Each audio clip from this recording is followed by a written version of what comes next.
Let's start. Go. So, can I share the screen, our presentation? Yes. Zeynep Ece? Who starts? Okay, I can start. Okay, go.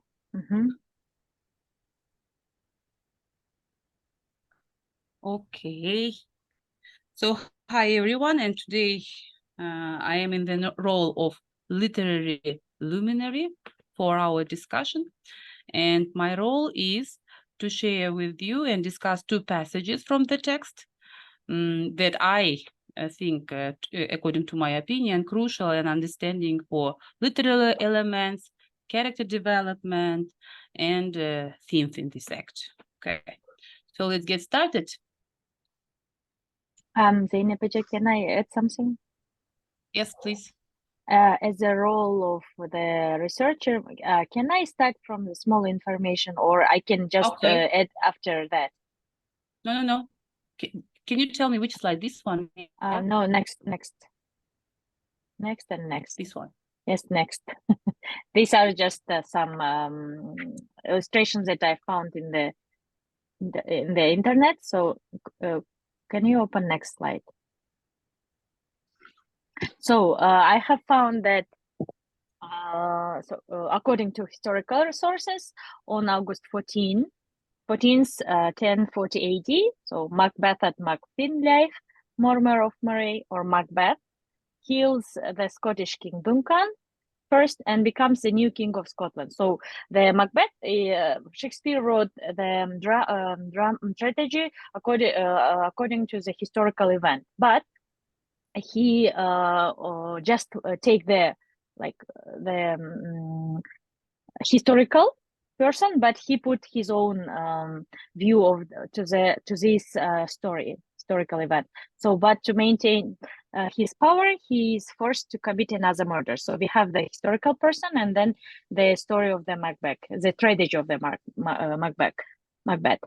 John Fordonsky and Andrew Wintansky, at the end of the 14th century, wrote their stories of Macbeth, in which Macbeth and King Duncan appeared not as historical figures but as heroes of legend. So, Shakespeare was not the first one who decided to write the story about the Macbeth. So Shakespeare around 1603 or 1607 used the story of Macbeth, so King of Scotland, Macduff and Duncan in Holinshed's Chronicles, 1587, a history of England, Scotland, and Ireland as a source of the plot. The events of the play differ from the story of the real Macbeth. The events of the tragedy are usually associated with the execution of Henry Garnet for complicity in the gunpowder plot of 1605. So Macbeth put some different events, and so take different events, historical events, and put it in his tragedy. There are many interesting facts. Can you show us next slide? Then I will shortly tell us about. So we know that Macbeth is a famous play, and this is about ambition, power, and harmful effects of excessive desires. So it's a very old play, but it is very famous. So most of us know because the plot, the story is recent, famous. And so as I told, it has a historical inspiration. Mostly, I found some facts that the Macbeth is the first strategy that includes many firsts. So it's a first strategy where he put some supernatural elements like the Wired Sisters and also fair is fall and fall is fair. So there are some famous phrases that come to the. So people started using these phrases. So this phrase means that things are not always what they seem, and this is a big theme in the play. And next slide, please. Ambition and guilt. We know that the Macbeth is obsessed with becoming powerful, and he at the same time he feels very guilty for the things that he does, and also it's called the tragic hero. he's considered a tragic hero because he's a good man who made a big mistake because of his ambitions. And Curse of the Play, mostly people who were acting Macbeth think that it is that the place is cursed, and then they try to never say Macbeth in the theater, and try to like give another names as like the Scottish play and so on. And also Shakespeare, he created unforgettable characters, so such as Lady Macbeth and witches. And another interesting information is that, do you remember the Snow White, the story about the Snow White? Her stepmother was created according to the Lady Macbeth. Yeah, that's a similar kind of thing. Yeah. Yes, it is. That was interesting. You know, how actually with bad intentions people do things to the good ones. Yeah. And here also it is happening the same, where the intention is actually good, but bad things are going around. Yeah. So I think that's all. Maybe then I will add something. Okay. But it was really interesting to research and look for interesting information about the strategy. The Scottish play, Curse of the Play, really interesting. Avoiding saying the word Macbeth. I think Zeynep, you talked about the witches, at the beginning, or you didn't? Yeah. Yes, I have. So my role is just to choose passages and why I think these are important passages and what kind of influences. Okay, you actually explained this part very well, but if I just ask questions about the witches, the way actually Shakespeare is right, do you think the witches could be real, or it could be something else behind, and the way it is designed? Actually, Hamroh discusses the vocabulary part, so here Hamroh may just explain what do we mean by witches here. Are they real witches, or it could be something else behind? Okay, so first of all, if you don't mind, I would like just to read. Yes, please. Okay, so first witch. All hail Macbeth, hail to thee, Thane of Glamis. All hail Macbeth, hail to thee, Thane of Cawdor. All hail Macbeth, that shalt be king hereafter. So in this scene, we see everything is explained in mysterious language, and I took this passage because it is the moment where the witches foretell the Macbeth's future, and from the first glimpse, we can plunge into the theme of ambition and supernatural elements at play. All hail here is repeated twice, and it emphasizes the significance of what they are saying. And hail typically means greeting and salutation, but in the context, it is vice versa. It has a kind of, for the witches, it's not extending a friendly greeting, but rather it's making a statement of destiny. And it's not just about Macbeth's current or future titles. For example, the use of hail and titles like Thane of Cawdor. Here we see it's a kind of metaphorical and symbolic. It signifies his destiny and the course of his life. So, and here we have a kind of, how to say, feeling about the true meaning of these prophecies. Does it signify good fortune or vice versa, something more sinister? So it has a kind of двухсмысленный, very difficult word for me, ambiguity. Ambiguities. Yeah, ambiguities, yeah? So it has some kind of ambiguities, yeah. Right. And so this is about the first passage. And if you don't mind, I would like to the second one. And the second passage is, I would like to read, okay? He brings great news. The raven himself is hoarse.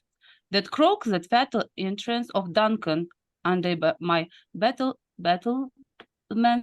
Come your spirit that tend on mortal thoughts unsex me here, and fill me from the crown to the toe top full of dearest cruelty.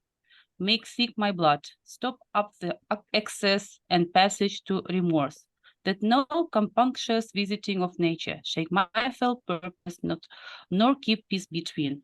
Okay, I will stop here. I would like to just talk about this passage, these underlined sentences. So I have found this, in this passage, we can see the character of Lady Macbeth and her reaction for the messenger, that she had a kind of message that King Duncan is going to visit that night. And come you spirit that tend on mortal thoughts, unsex me here. So unsex me here, it's just, she wants to be the man because she sees that Macbeth himself, he had some kind of hesitations whether to do this action or not to do, and it seemed that he's not ready. And at that point, Lady Macbeth wants to take his place. And the other he questions his masculinity, maybe, masculinity, yes. And he questions his masculinity and says that if you are not a man, then I am going to do this, and you are not a man. Maybe this may mean, yes, please go ahead, Zeynep. Yes, and here we can see how powerful she is. Even she is a woman inside of this kind of man. She is ready to do bad things, even to murder, in order to get her goals and achieve her goal. Right. This is from my point. Can I also add here? Yeah. Yes, I found Aizhan, some information. Zeynep, could you go to slide number 11?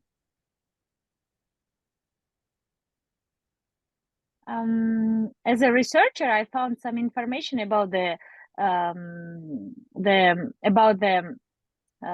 Thane of Glamis. What does it mean, and what does mean the Thane of Cawdor? So it was interesting. What does it mean? So historically speaking, the term Thane, so it relates to the peerage of Scotland. A Thane was a man who held land directly from the king in return for loyalty and military service. Moreover, Glamis refers to an area of Scotland in which the Thane holds the lands and exerts power. So it's kind of like, it's a powerful, how to say, the powerful position. Yes. Position. Yeah. So in Thane too, it's revealed.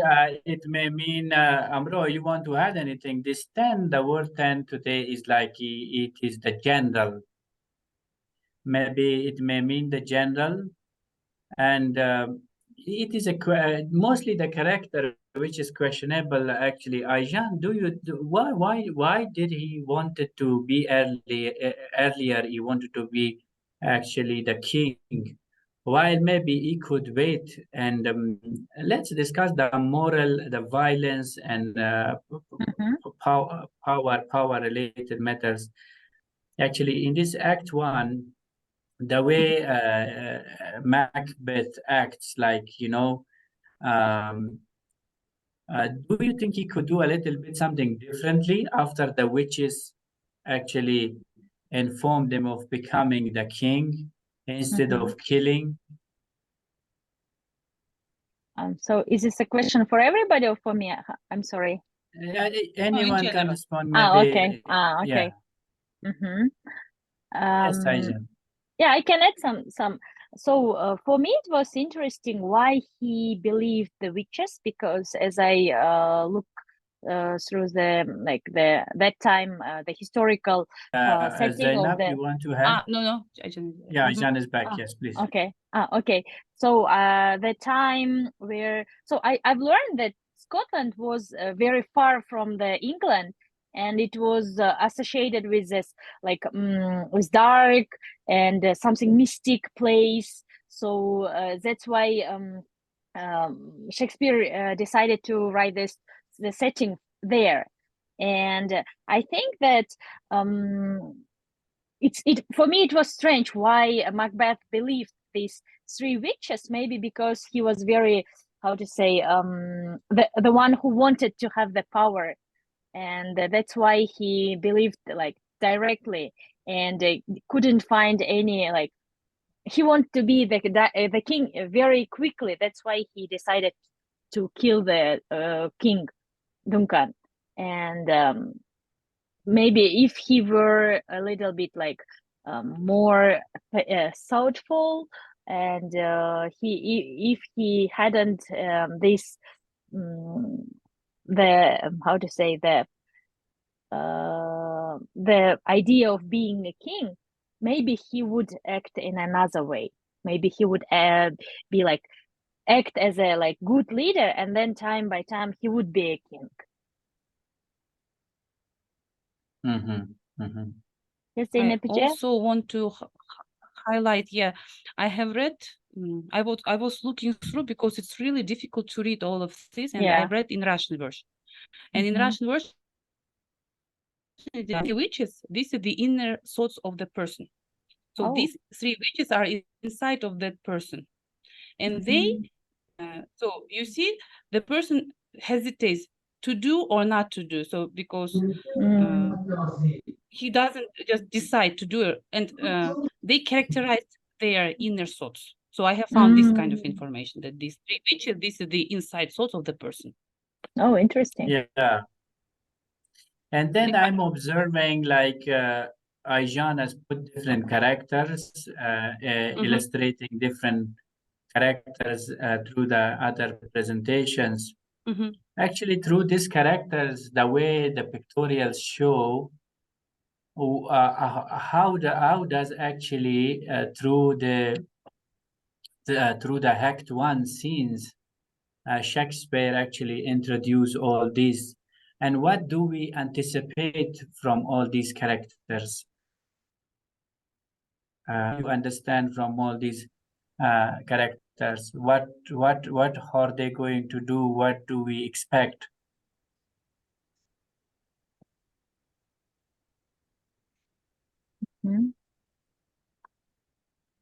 Hamroh, do you want to add? Yes, Zeynep. For me, looking at as we see, fellows, there are kings. We just feel that, you know, the way Zeynep said, there are three witches. It is actually three kinds of thoughts in them, and then he himself, his body, his mind, all are actually struggling together, even if they are in external. Actually, some witches, maybe witches. How are they going to shape the future with all these characters? What does Shakespeare want to show to us? That what could happen with all these characters? Okay, I got. If we first look at from the first glance, we see Macbeth with the sword, so it means he's like very aggressive. Something like his look at his face appearance, like his appearance shows that he's in like in this position, like he wants to kill or something. And look at the Lady Macbeth. We see that she's looking at her hands, and her face is full of like like she is very unhappy, and we see that something will happen with her. Look at the King Duncan. For me, he looks like a very kind king because he's old, and his body language says that he isn't like as very aggressive. And look at Malcolm. He is the most like positive person, like from among others. Duncan's elder son, Yeah. And Flynn's. He's so like mostly the scenes, the scene starts with these three witches, which actually different versions of Macbeth, actually dramas and different versions, they are described differently. But anyways, what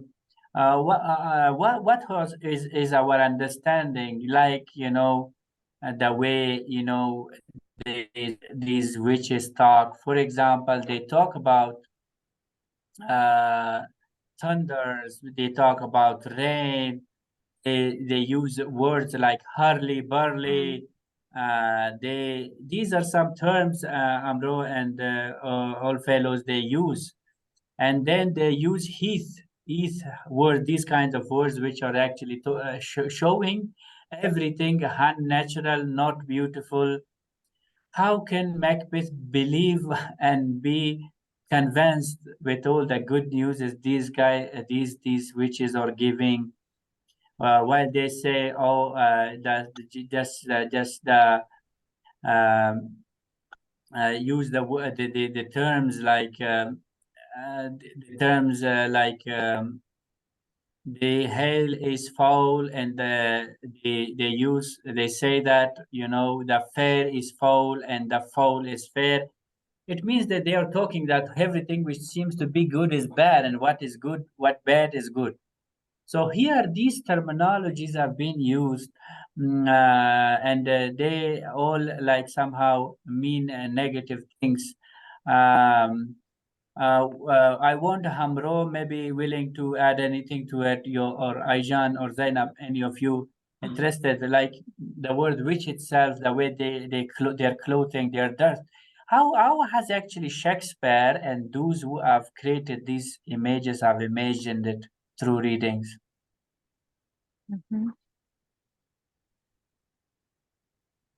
Maybe Hamroh will tell us about words, then we will have a kind of Yes. picture. Yeah, Hamroh, would you like to share something else, or you just do it orally? I can share the words vocabulary if you Okay. want. I will stop sharing, Yes, okay? yes, we have the vocabulary list. You can share, and Amro can just talk about it. Yeah. And if you don't want to share, this is just a discussion. The way it says fair, foul, thunder, lightning, rain, heath, uh, these are certain kinds of things used in the Act 1. So our assignment is to discuss about Act 1 mostly. Or you may want to just present further other words and discuss about them, but it is good to just discuss about all these words. Yeah, Hamroh, yeah, your turn. Because your role is vocabulary enricher, yeah? You also have Yes. to share with us something, anything. Hamroh, you are Amro, are you there? You are unmuted. muted. You are muted, Amro. I'm muted, sorry. Okay, until Amro unmutes himself, he is not listening, maybe. Sorry, so no, I missed. Why not? Are you there? Yes, Amro, of can you course. just elaborate on the word like which, early, burly, and these fair and foul, and like foggy in filthy hairs? These are certain kinds of vocabularies used in the Act 1. So there are maybe many other words in other parts of the acts, but generally our assignment is Act 1. So if we could elaborate on some of the vocabularies and provide further description, over to Yes, you. yes, thank you, Rahman. And as you also read this passage, Act 1, it is not easy, and I found it a little bit difficult, the style of writing of this Yes. book, and to understand it's very difficult for me, honestly. And I, according to my reading, I found some words that are maybe for me as the requirement of this passage. These are the new vocabulary for me. And first vocabulary is brandish. Brandish, according to the there's a the passage here shows that dismantling fortune with his bandish style, which smoke with bloody execution in the page 11, and I found it like this from a dictionary and from Iamb and also from Reversal, like waving or flourishing something, especially a weapon.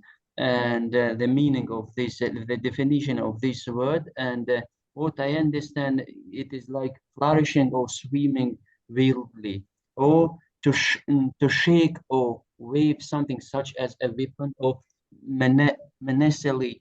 Example, she, we can bring example with this word, like a man leaped out of brandishing a knife. And the synonym of this word is flourishing, swing, and wield.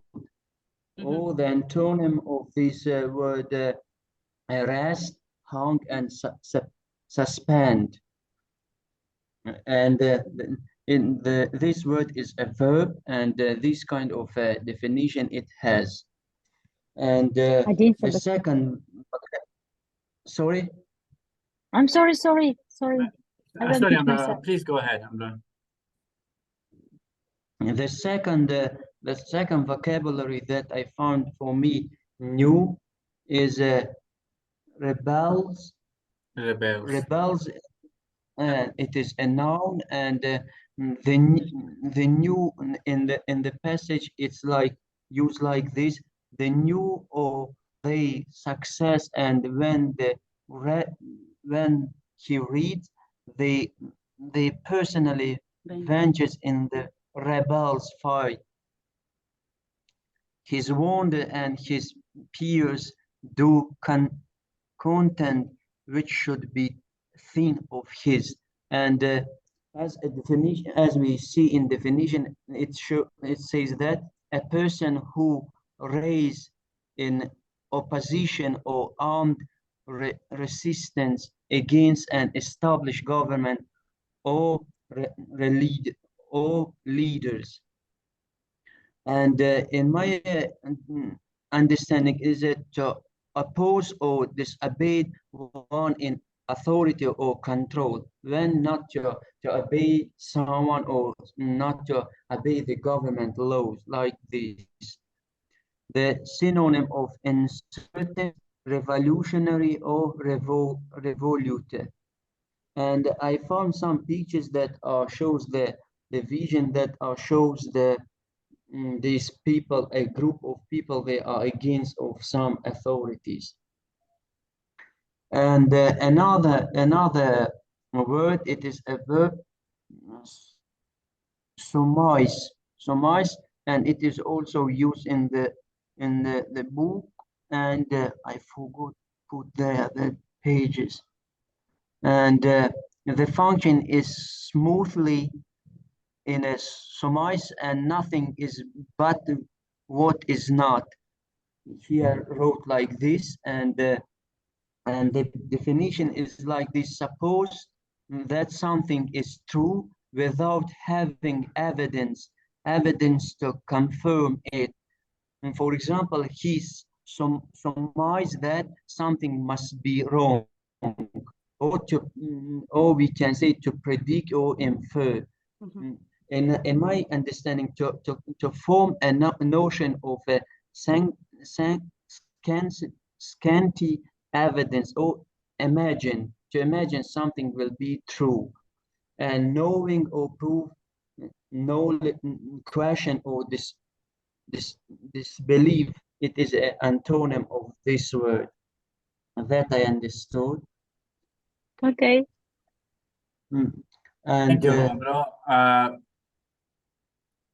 Yes, please, Hamroh, please, you wanted to add something. No,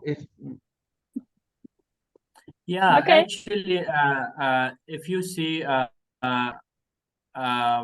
Aizhan, in the slide hit again of your own presentation, it talks about actually it talks about this prediction of natural elements.